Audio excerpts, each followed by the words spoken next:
Que el amor de Dios, la gracia de nuestro Señor Jesucristo y la potencia del Espíritu Santo estén con todos y cada uno de ustedes en esta mañana. Bien, mis amados, hoy quiero darles una palabra que va a llegar a nuestro corazón y habla del castigo de Dios. Gálatas, capítulo 6, versículo 7, dice así la santa y poderosa palabra del Señor. No os engañéis, Dios no puede ser burlado, pues todo lo que el hombre sembrare, eso también segará. Mis amados, los creyentes, los cristianos, tenemos una historia que contar. Un día alguien nos predicó la palabra y la predicación puede producir fe en nuestro corazón. Y muchas veces la fe puede acompañarse de un verdadero arrepentimiento. Y las personas que realmente queremos seguir al Señor Jesucristo, nos bautizamos, nos identificamos en el bautismo con la muerte y la resurrección de Cristo. Y de ahí comenzamos una vida de transformación del hombre interior, porque el Espíritu está dentro de nosotros y tiene la capacidad de cambiar al hombre. Y ese proceso nosotros llamamos de santificación. Entonces, y cuando cometemos algún error, cuando cometemos algún pecado, si nosotros realmente nos arrepentimos, los confesamos y nos apartamos, encontramos misericordia. La palabra del Señor nos muestra que como creyentes, como cristianos, debemos vivir según el principio de la obediencia. Somos enseñados a obedecer. Dios nunca tuvo la intención que sus hijos vivieran en pecado. Primera de Juan, capítulo 2, versículo 1 dice: Hijitos míos, estas cosas os escribo para que no pequéis, y si alguno hubiere pecado, abogado tenemos para con el Padre a Jesucristo al justo. Entonces, es la realidad. Dios no quiere que pequemos, pero nosotros frecuentemente pecamos. Y muchos, ahí está el problema, toman el pecado a la ligera. En esta predicación, yo quiero mostrar lo que sucede cuando nosotros pecamos. Las consecuencias del pecado en la vida del creyente son una realidad. Muchas veces nosotros decimos la gracia, pero donde sobreabunda el pecado, la gracia también puede operar, limpiar, perdonar, pero no podemos vivir pecando. La intención de Dios es que nosotros con la ayuda del Espíritu Santo dominemos el pecado, venzamos, que seamos vencedores del pecado. Entonces el pecado tiene que ser un accidente en la vida del creyente, porque el pecado tiene consecuencias. No os engañéis, Dios no puede ser burlado. Todo lo que el hombre siembra, eso también segará. Lo que quiere decir, mis amados, que el pecado rompe nuestra comunión con Dios. Entonces el pecado puede traer sobre nosotros algo muy especial, que es la disciplina de Dios. Porque Dios al que ama disciplina. Y si nos toma por hijos, va a querer enseñarnos. Y muchas veces ese pecado, cuando nosotros lo cometemos, inclusive de forma consciente, muchas veces va a traer consecuencias. Es por eso que la palabra del Señor nos dice en Gálatas capítulo 6, versículo 7, no os engañéis, Dios no puede ser burlado, pues todo lo que el hombre sembrare, eso también segará. Entonces, es verdad que Dios es un Dios de misericordia y es tardo para la ira y sabe, Él está siempre dispuesto a perdonarnos. Pero cualquier pecado que hayamos cometido, si acudimos a Dios, Él nos va a perdonar, ¿sí o no? Claro que sí. Si realmente hay sinceridad en nuestro corazón, hay arrepentimiento. Él nos perdona. Pero ojo, amado, tenemos que aprender como creyentes que eso no significa que no seremos castigados por nuestros pecados. Muchas veces, así como cuando un hijo se equivoca, no siempre usted lo castiga a su hijo, pero hay veces que pasa del límite y usted necesita tomar una actitud de castigo. Es por eso que la Biblia dice, Dios al que ama disciplina, al que toma por hijo lo azota. Entonces, mis amados, vemos en la palabra de Dios relatos de vida de personas del Antiguo Testamento que nos son dadas para que aprendamos de sus experiencias. Hay dos lecciones muy importantes que debemos aprender, por ejemplo, en el relato del pecado de David. Primero, aunque podamos ser perdonados de nuestros pecados, debemos enfrentar las consecuencias de nuestras acciones. Algunos pecados tienen consecuencias para toda la vida. Mis amados, David no solo fue un poderoso hombre de Dios, fue un ungido del Señor, elegido para ser el rey de Israel. Él tenía un corazón según el corazón de Dios, pero un día pecó gravemente, pero David sufrió las consecuencias de su pecado. Y con eso yo no quiero decir que David no haya sido perdonado, él fue perdonado. El capítulo 11 de 2 Samuel registra el gran pecado de David. David se encontraba en el palacio mientras sus soldados libraban una batalla y una tarde él, mientras se paseaba por el balcón del palacio, David vio una mujer hermosa bañándose. Usted conoce la historia. La lujuria invadió su corazón. Mandó llamar a Betsabé y cometió adulterio con ella. Tiempo después, Betsabé le mandó un mensaje a David. Estoy encinta, estoy embarazada. ¿Sabe? David comprendió que su adulterio pronto quedaría al descubierto y quiso esconderlo. Y para encubrir el pecado y poder casarse con Betsabé, David dispuso que Urías, el esposo de Betsabé, muriera en la batalla.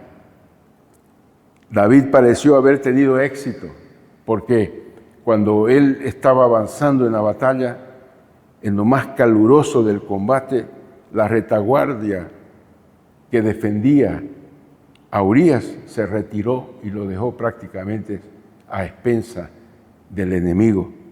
2 Samuel 11:27 dice que después de que murió, pasado el luto, envió David y trajo a su casa a Betsabé, y fue ella su mujer, y le dio a luz un hijo.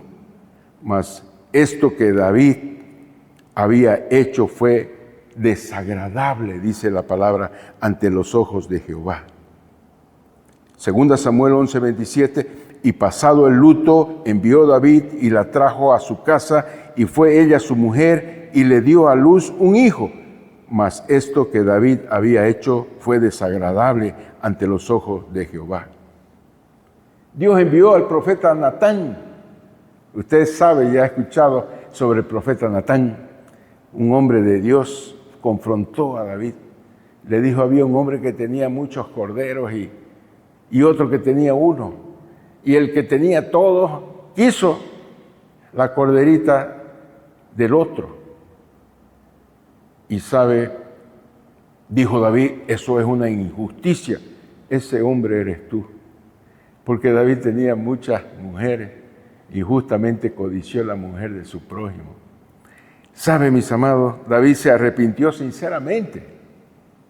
No fue mentira, él se arrepintió de verdad. El Salmo 51, del 1 al 3, lo registra y dice así, ten piedad de mí, oh Dios, conforme a tu misericordia, conforme a la multitud de tus piedades, borra mis rebeliones, lávame más y más de mi maldad y límpiame de mi pecado, porque yo reconozco mis rebeliones y mi pecado está siempre delante de mí. De esto podemos ver que realmente hubo un arrepentimiento verdadero. Él estaba totalmente desconsolado por sus pecados. Y Dios aceptó su confesión, lo perdonó. Tanto es así que Natán lo confirma y le dice: el Señor ha perdonado tu pecado, no morirás. Pero esto no es el final de la historia. Dios es el gobernante del universo y es santo y justo.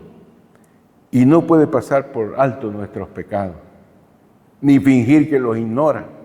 Aunque David era rey, fue castigado por Dios.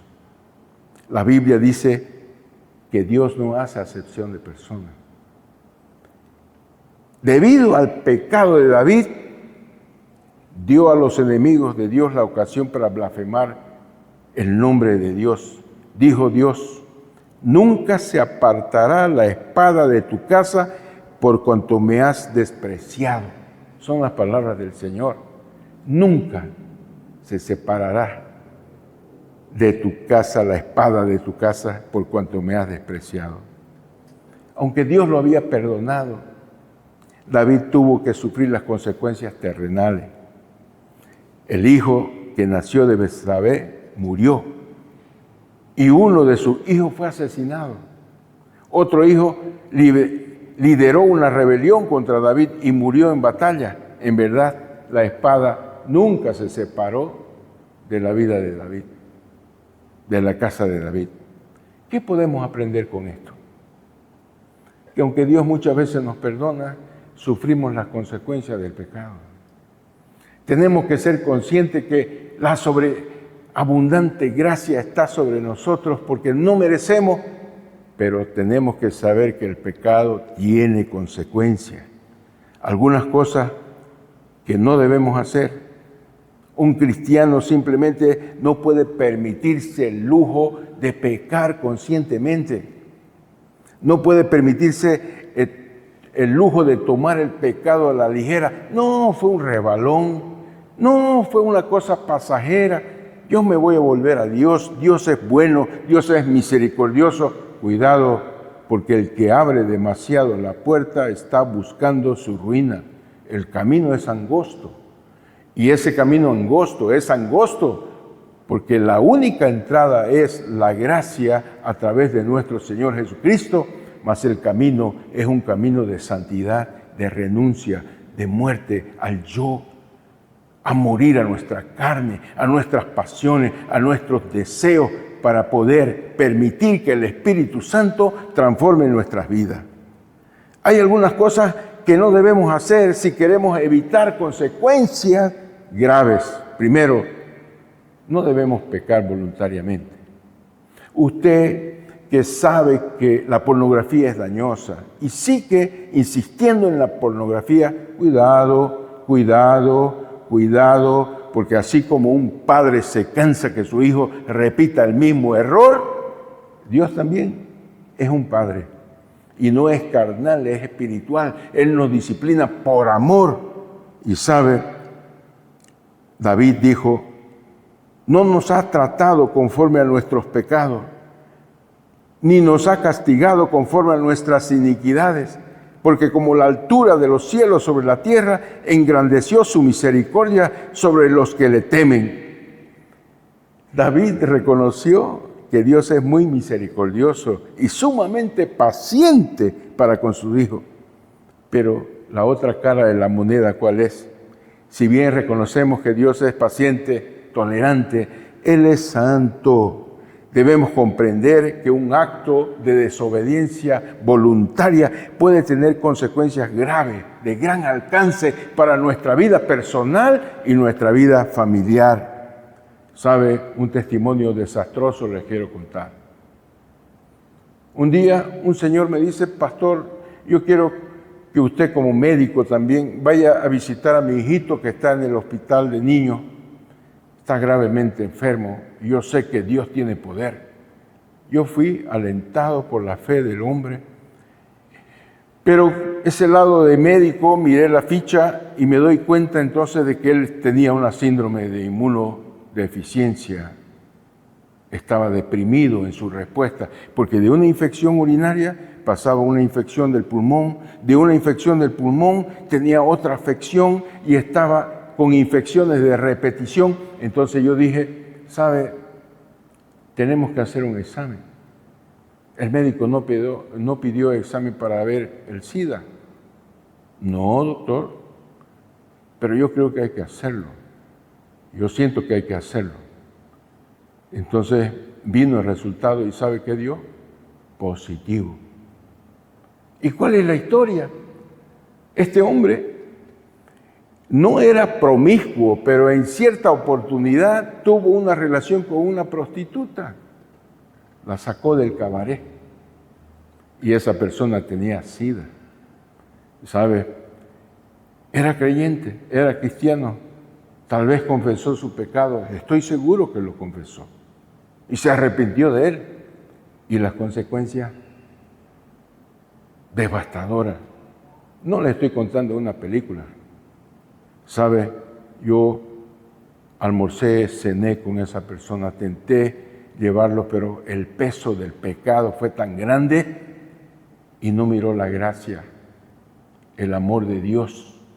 Y sabe, mis amados, ese acto de fornicación en la vida pasada le pasó una factura.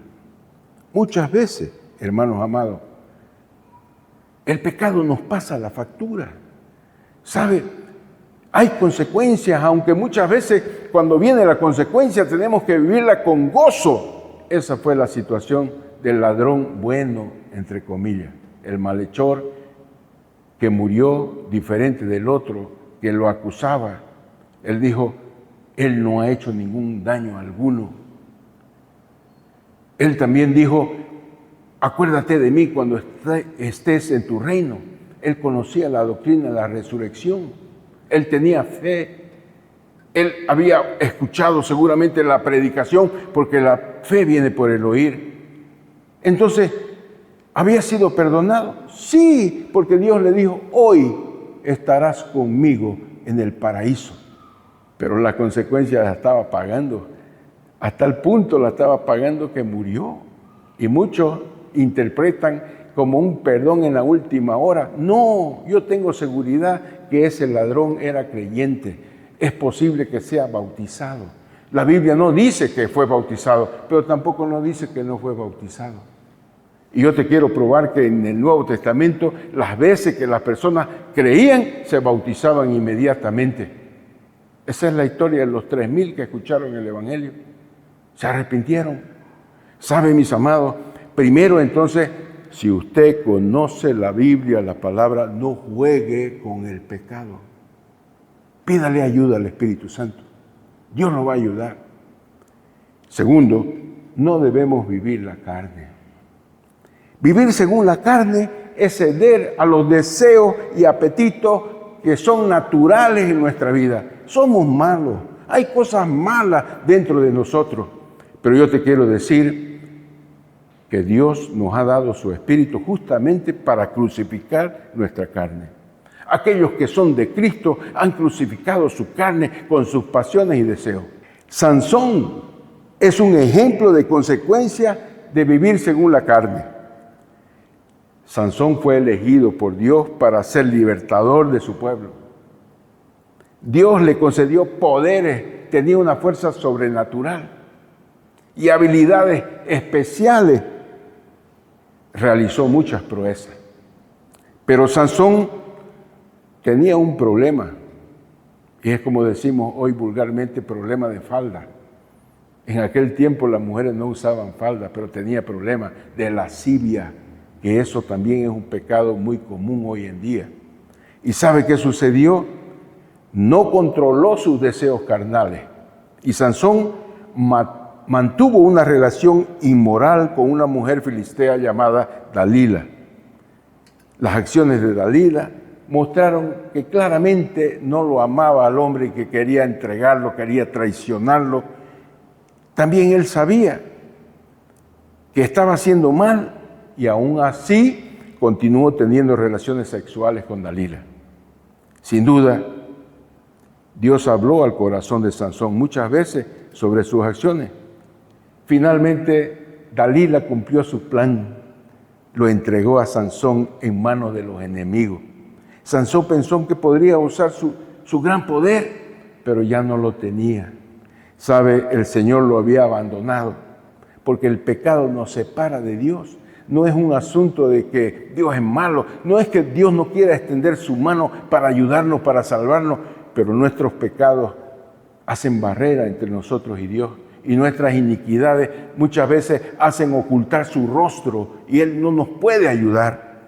Los filisteos le sacaron los ojos, lo ataron con cadenas y lo encerraron en una prisión moliendo maíz. ¿Sabe? Estos relatos de las experiencias de David y Sansón, así como otros en el Antiguo Testamento, se registran con un solo principal objetivo, según la Biblia. La Biblia dice, y todas estas cosas les acontecieron como ejemplo y fueron escritas para admonición, para nuestra advertencia. 1 Corintios 10:11. Entonces, no debemos vivir la carne. Yo quiero decirles que yo no soy menos carnal que nadie, pero quiero contarles a ustedes que desde que entendí, yo muero a mi carne todos los días. Y sé que tengo el Espíritu Santo y la Biblia dice, porque si vivís conforme a la carne, moriréis. Romanos 8:13. Mas por el Espíritu Santo podemos nosotros vivificar nuestro cuerpo, hacer con que se someta a la voluntad de Dios. ¿Sabe? Romanos 8:13 dice claramente, porque si vivís conforme a la carne, moriréis. Entonces, hemos enumerado algunos pecados específicos, pero estos no son los únicos que pueden traernos castigo de Dios. Cualquier pecado no confesado ni abandonado puede traernos el castigo de Dios. Dios quiere que nos juzguemos a nosotros mismos, que nos analicemos. ¿Sabe? Cuando hacemos algo que desagrada a Dios, Él habla primero a través de nuestra conciencia. Él nos dice, oye, estás actuando mal. Yo muy frecuentemente cuando le hablo mal a mi esposa, el Espíritu Santo me dice, oye, vos no sos el viejo hombre. Y yo entonces, ¿qué tengo que hacer? Como un corderito me acerco, perdóneme, le digo, queda feo, queda mal, pero prefiero quedar mal, pero no con el peso del pecado. ¿Sabe? Su palabra y el Espíritu Santo nos convence que somos falibles. Tenemos que ser humildes, reconocer que no somos la mamá de Tarzán y no somos el superhéroe. Somos personas de carne y hueso y muchas veces limitados y necesitamos de la ayuda de Dios. La Biblia dice, porque si no nos juzgamos a nosotros mismos, no seríamos juzgados. Porque si nos juzgamos a nosotros mismos, no seríamos juzgados. Eso es lo que quiero decir. Entonces, ¿qué quiere decir? Analícese. Es la manera de que usted no sea juzgado. Arrepiéntase. En cuanto es tiempo, usted vaya a la presencia de Dios y pida perdón a la persona. La Biblia dice, pero cuando somos juzgados, somos castigados por el Señor para que no seamos condenados con el mundo. La disciplina del Señor tiene un objetivo, no es aplazarnos y mandarnos al infierno, es disciplinarnos para que mejoremos. ¿Y cómo nos disciplina Dios?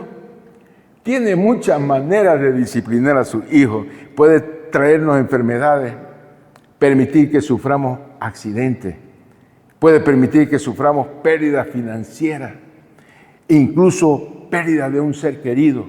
¿Sabe? Nos tornamos más vulnerables y más cercanos a Dios. Yo he tenido la experiencia de perder a mi hija. ¿Sabe qué? Después de esa experiencia gané algo muy hermoso. Yo aprendí a valorar las cosas de arriba y no valorar mucho las cosas de la tierra. Porque nuestra vida está escondida en Cristo, en Dios. Y nosotros tenemos una vida limitada y terrenal que va a pasar en breve. Acabo de escuchar un sermón donde dice que la media de la edad del hombre son 74 años. Ya yo estoy arañando esos 74 años. Y la Biblia dice 70 años son los días del hombre. Y los más robustos llegan a 80, pero con su achaque y todo. Salmo 90, versículo 10, según Evangelio San Rolando. Pero lo que quiero decirle, que la Biblia dice, porque el Señor al que ama disciplina y azota a todo el que recibe por hijo. Hebreos capítulo 12, versículo 6. Entonces, los propósitos de Dios al disciplinarnos, ¿tiene propósito? Sí, tiene propósito al disciplinar a su hijo. Vamos a considerar 3 de ellos. Yo sé que hay más, pero 3 de ellos. Primero, Dios nos disciplina para que aprendamos a obedecer. No es así que usted disciplina a su hijo. ¿Para qué? Para que aprenda a obedecer. Nuestro Padre Celestial nos conoce mejor que nosotros mismos. Yo acabo muchas veces siendo admirado de conocer mis maldades por dentro. Pero Él las conoce. Él sabe que no somos obedientes por naturaleza. Somos como niños que no obedecen a su padre a menos que vean la paleta en la mano, la vara en la mano. Dios sabe que solamente mediante la disciplina muchas veces aprendemos a obedecerle. ¿No es verdad, mis amados? David dijo, antes que fuese yo afligido, descarriado andaba, pero ahora guardo tu palabra. Bueno es para mí haber sido afligido, para que aprenda tus estatutos. ¡Qué tremendo eso! Oiga, aprenda, o si no va a seguir llevando. ¿Sabe? Eso está en el Salmo 119, 67, 71. Entonces, inclusive después de que Dios nos haya castigado, podemos seguir siendo desobedientes y rebeldes. Esto es realmente trágico. Significa que no hemos aprendido de la disciplina de Dios. La Biblia dice, tuvimos padres humanos que nos corrigieron y los respetábamos. ¿No estaremos con mucho más facilidad sujetos al Padre de los Espíritus y viviremos?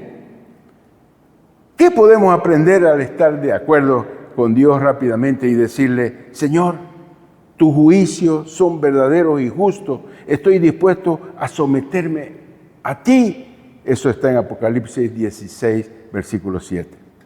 Primero, entonces, Dios te disciplina, amado hermano, porque Él quiere enseñarte la obediencia. El segundo aspecto, Dios nos disciplina para que seamos participantes de su santidad. ¿Sabía que Él es santo? Es por eso que Él quiere que nosotros seamos santos. Sed vosotros santos en toda vuestra manera de vivir. Ser santo no es tener una areola como los santos que dibujan en los cuadros. No, ser santo es ser apartado, dedicado para uso exclusivo del Señor. Nosotros somos el templo del Espíritu Santo. ¿A usted le gustaría vivir en una casa cochina? ¿Usted cree que a Dios le gusta vivir en una casa sucia, que no sea santificado? Dios quiere que nosotros participemos de su santidad. Dios nos disciplina muchas veces porque está enojado con nosotros solamente. Todo lo que hace con nosotros es para, muchas veces nos está educando, nos está perfeccionando, nos está haciendo cada día más santos.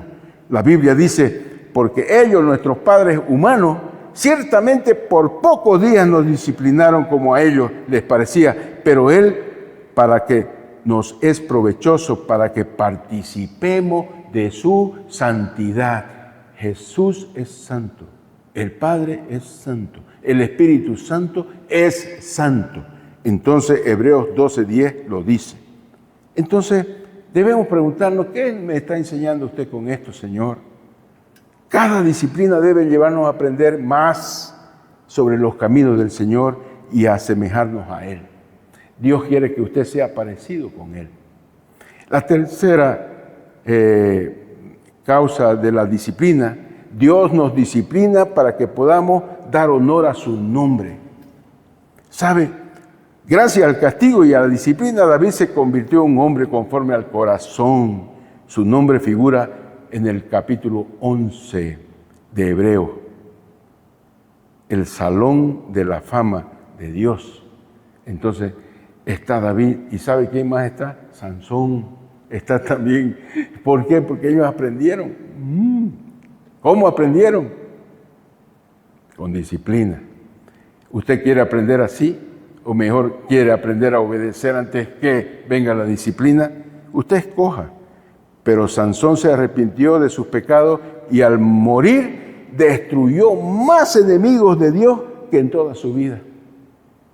Sansón también figura en el Salón de la Fama. Hebreos 11, 32, 34 lo dice. ¿Y qué más digo?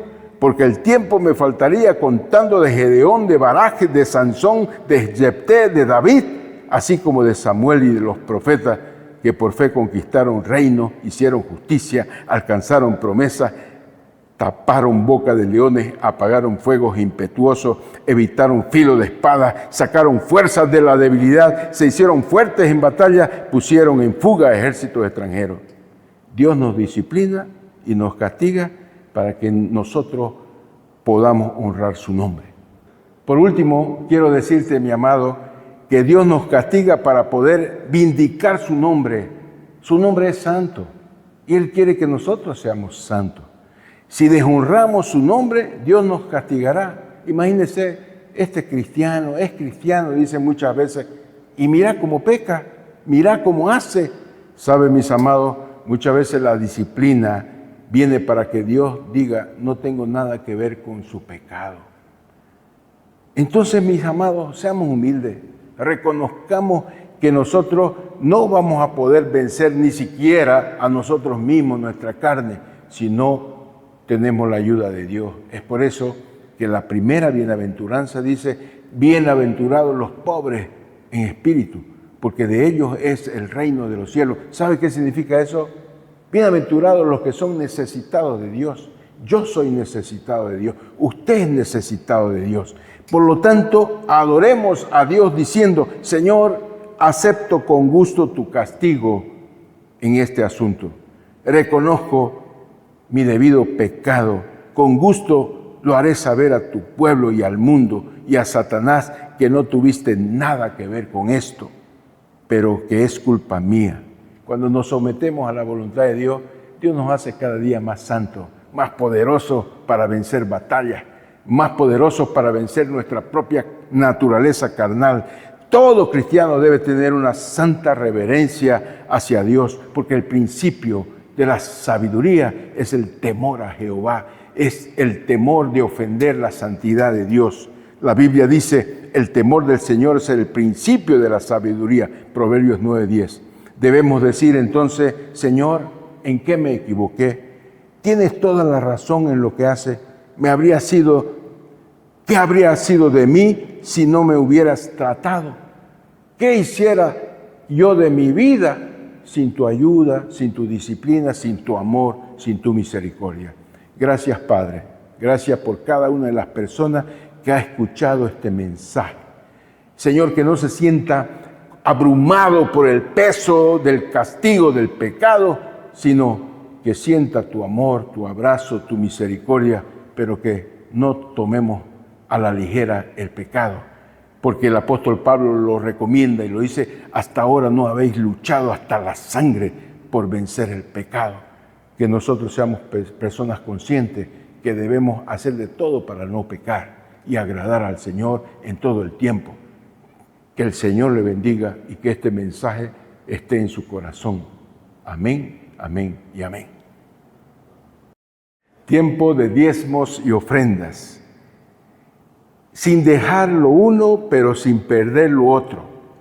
Es el tema que quiero enfocar antes que usted dé su contribución a través de los registros que están siendo mostrados en pantalla. Dice así la palabra del Señor. San Mateo 23, 23. Ay de vosotros, escribas y fariseos hipócritas, porque diezmáis la menta y el eneldo y el comino y dejar lo más importante de la ley, la justicia, la misericordia y la fe. Esto era necesario hacer sin dejar de hacer aquello. ¿Sabe? Jesús confrontó a los fariseos. Eran hombres exactos en lo religioso, pero vacíos en lo espiritual. Esto era necesario hacer sin dejar de hacer aquello. El problema no era lo que hacían. era lo que estaban descuidando. El error es enfocarse en el aspecto menor. Diezma y lamenta. Eran fieles en lo pequeño, pero infieles en lo grande. Hoy pasa lo mismo. Hay gente que da, pero no ama. Hay gente que sirve, pero no perdona. Hay gente que cumple, pero no cree. Hacer cosas correctas no significa tener un corazón correcto. Lo más importante para Dios es la justicia, la misericordia y la fe. Entonces, Dios no empieza con lo externo, empieza por el corazón. Justicia es vida recta. Misericordia es un corazón sensible. Fe es dependencia de Dios. Dios pesa más lo que eres que lo que hace. Entonces, hay un equilibrio en el reino. Sin dejar de hacer aquello, Jesús no eliminó el diezmo, corrigió el desorden. No descuides lo espiritual, no abandones la práctica. Primero el corazón, luego la acción. Entonces, para cerrar, Dios no quiere religiosos exactos, Dios quiere hijos transformados. No deje de hacer lo correcto, pero nunca vuelva a descuidar lo esencial. Quiero orar en cuanto usted hace su depósito, su contribución. Dice así esta oración: Señor, alinea nuestro corazón contigo, que no vivamos de apariencia, sino de verdad. Activa la justicia, la misericordia, la fe en nosotros y que todo lo que hagamos refleje un corazón transformado en el nombre de Jesús. Amén, amén y amén. Puede ofrendar.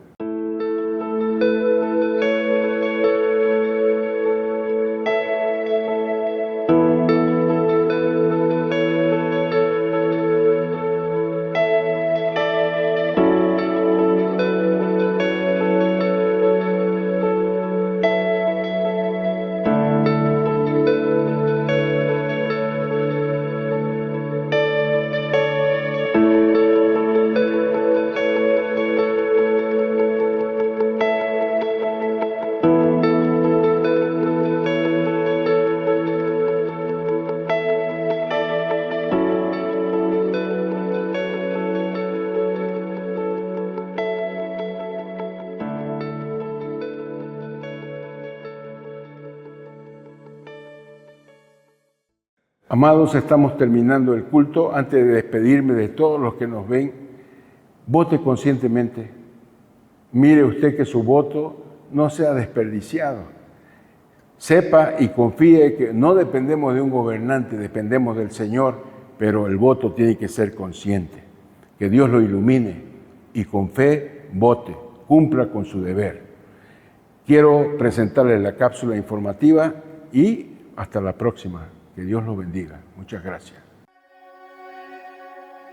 Amados líderes, queremos invitarlos a ser parte de nuestro primer encuentro de ministros, un tiempo especial en el que nos reuniremos como Asociación ICF Bolivia para recibir dirección y fortalecer la visión que Él ha puesto en nuestras manos. Además de ser edificados y renovar nuestro compromiso en el servicio al Señor, creyendo que Dios hará algo mucho mayor en medio de nosotros. Los esperamos este sábado 25 de abril de 4 a 8 de la noche en nuestra ICF Génesis.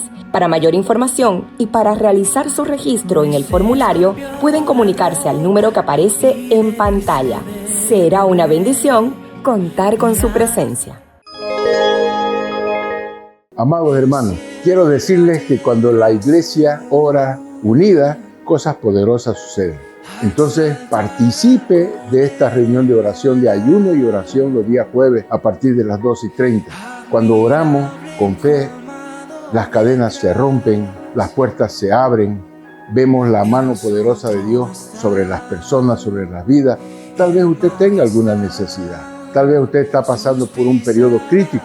Experimente el poder de la oración y el ayuno. Venga, no se olvide, los días jueves, 12:30 a 1:30. Es un tiempo muy especial, muy hermoso, pero usted va a ser muy edificado. Que el Señor les bendiga. Muchas gracias.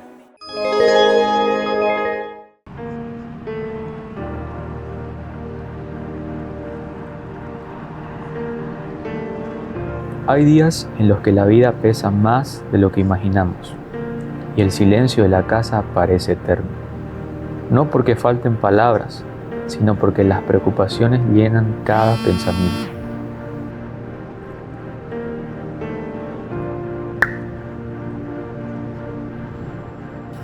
Hay hogares que están atravesando momentos difíciles, donde ambos quieren que algo cambie, pero ninguno sabe por dónde empezar.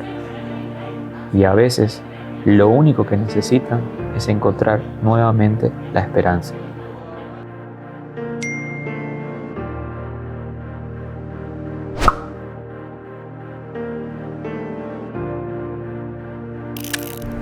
Y hay corazones tan cansados que ya no tienen fuerzas ni para pedir ayuda, que aprendieron a decir estoy bien, cuando por dentro todo se está rompiendo.